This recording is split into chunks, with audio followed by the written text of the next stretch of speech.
Now we move to December 2019. So this is the questions for question number 2C. Okay, first November, purchase good 2000 on credit, so purchase journal, correct. Okay, number 2, sum of damaged good return to mini market, so this is return outward journal. Okay, and then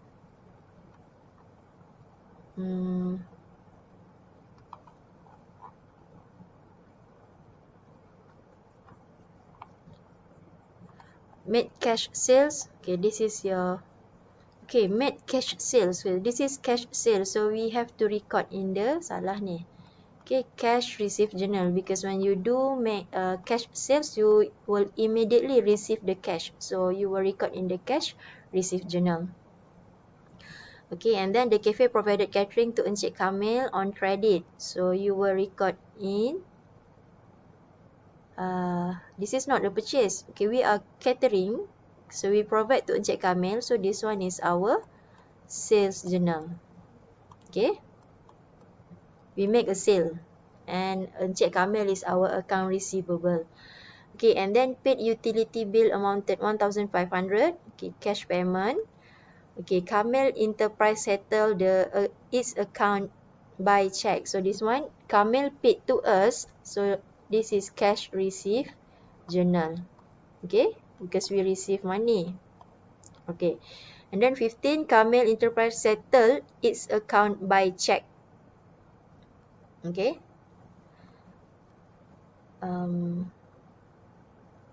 sorry,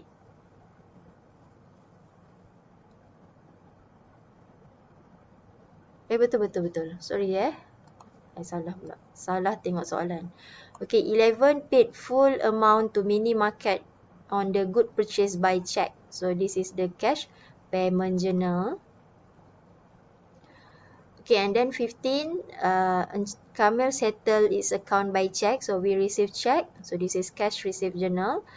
Okay, purchase a brand new new microwave was 2,000, so this microwave is our non-current asset and it is on credit, so you will record in the general journal.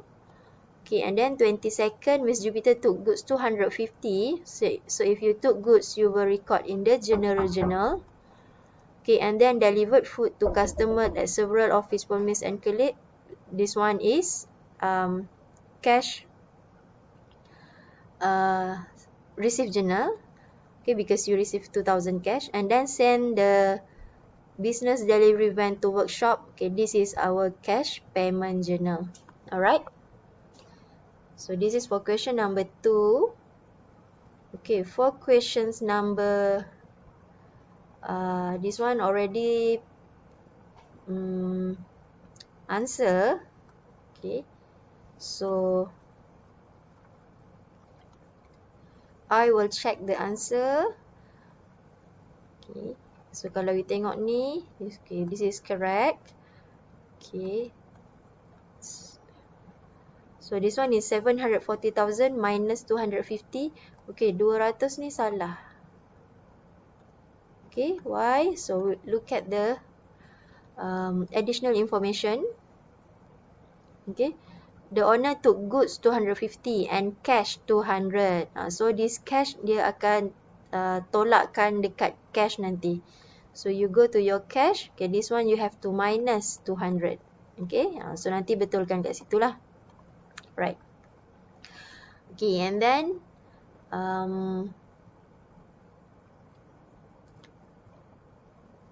your income, I check dia punya ni dia punya additional information. So income on investment, okay, 11,000 plus 3,000. Okay, this one is correct. Okay, and then interest on loan 1,500. Sorry, 15,000. Okay, actually you have to plus with 9,000. Okay, so this one salah. Tengok kat mana salah. Okay, so kalau salah I will check. So interest on loan, where is the interest on loan? Okay, this one, part of the interest on loan was not yet paid. So only part still not yet paid. So you look at the loan. So the loan is 8,000. times 30,000. Okay, so you calculate the interest on loan. Okay, interest on loan. Alright. So 8% times 300,000. So what is the answer?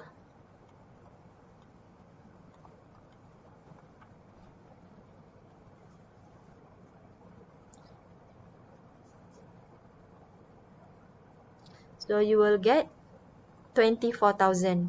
So interest on loan per year is 24,000. Okay. Tapi dia kata part of the interest on loan still not yet paid kan. So ada yang belum bayar. So nak tahu berapa yang belum bayar. Okay, you will check here. Okay, where is the interest on loan? Okay, this one is interest on loan 15,000. So dia baru bayar 15,000 but they have to pay for 24,000. So tak cukup another 9,000. So you have to plus 9,000. Okay. So interest on loan is 9,000. So nanti kat sini betulkanlah you kena plus sebab dia kata part of interest on loan still not yet paid kan. So you have to plus with 9,000. Okay. Alright, and then for audit fees, okay, audit fees you kena was still accrued. So still accrued masih belum bayar. So you have to plus. Okay, plus. So salah kat sini lah, dia kena plus. So the answer will be 11,000. Okay, this one mesti 11,000. Okay, and then depreciation on motor vehicle. Okay, for motor vehicle, the depreciation is kalau you tengok depreciation for motor vehicle, dia guna reducing balance method.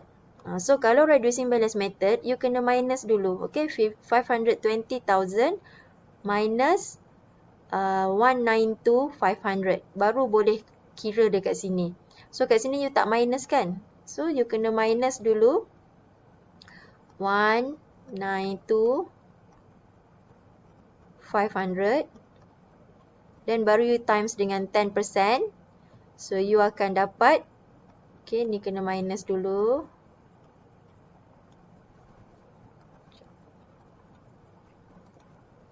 Okay, you minuskan dulu. Then you times dengan 10%. Your answer should be 32,750. Okay. And then for accumulated depreciations for office furniture, ni terbalik ni. Kena baca soalan betul-betul. Okay, for office furniture using straight line method. So straight line method, jangan careless lah. Okay, so straight line method 750,000 times 15%. Okay, tapi you pergi tolakkan pula. Okay, so times 50%. Your answer will be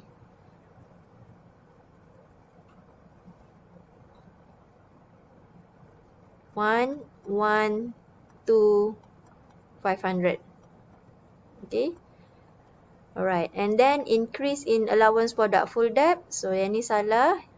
Tengok macam mana nak calculate dia. Okay, allowance for doubtful debt is to be adjusted 5%. Okay, one of the account receivable amounted 500 needs to be written off. So this is our additional bad debt. So you have to minus first. Okay, account receivable, this one 6,300. Okay, AFDD equal to 6,300. Okay, minus the new bad debt. So the new bad debt is 500. Okay, minus. Then only you times with 15%. Okay. Sorry. Mana soalan tu? Okay, 5%. So 5%. So you will get the new AFDD 3090. Okay, so this 3090 you will record in your, tolakkan dekat your current asset. Okay, bawah allowance bawah AFDD lah. Okay, this one. So this one salah lah. Okay, the answer will be 3090 here. Okay, and then your increase in AFDD, tadi kita ada new bad debt 500. Okay, the new bad debt is 500. Okay, and then the new AFDD is 3090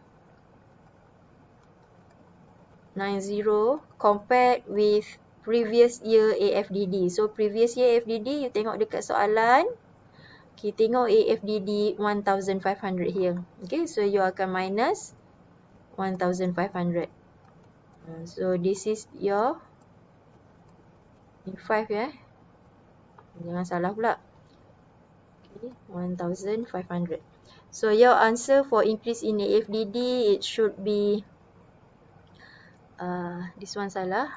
Okay, 2090. Okay, and then your net profit. Okay, I bagi tahu the net profit is 736. Okay, 260. Okay, and then you akan calculate you punya accumulated depreciation, your cost minus accumulated depreciation. So yang ni tadi salah lah. Okay, sebab tadi you buat salah. So this one salah. Okay, so the total asset. Okay, the line betul. Okay, ni betul. So total asset kat sini. Nanti you kira. I bagi dia punya jawapan ni dah boleh kira dah sepatutnya. Okay, 209. Okay, 2009,750. Okay, and then the current asset you have this one 2000. Okay, and then this one nanti betulkan. You have cash at bank and you also have accrued investment income. Okay, so accrued investment income. Okay, mungkin sebab tadi tak tengok this one, investment income 3000 ni yang masih belum terima lagi kan. Okay, so your answer for balancing figure is 2366260. Okay, and then you kena betulkan dekat drawing you dah betul. Okay, 600. Okay, and then yang lain ni lah, account yang you have current liability, you have creditors.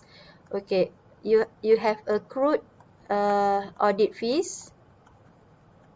Okay, accrued audit fees 1000,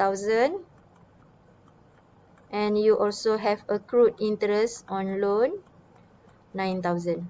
Okay, so you will get the answer yang ni lah, 2366260. Okay, okay, so this one is for December 2019. Okay, nanti buat balik lah yang salah-salah ni. Bagus salah sebab you boleh belajar daripada jawapan yang salah. So nanti next for exam you tak buat mistake lah. Okay, so thank you so much for this questions. Sekejap lagi I sambung yang partnership lah.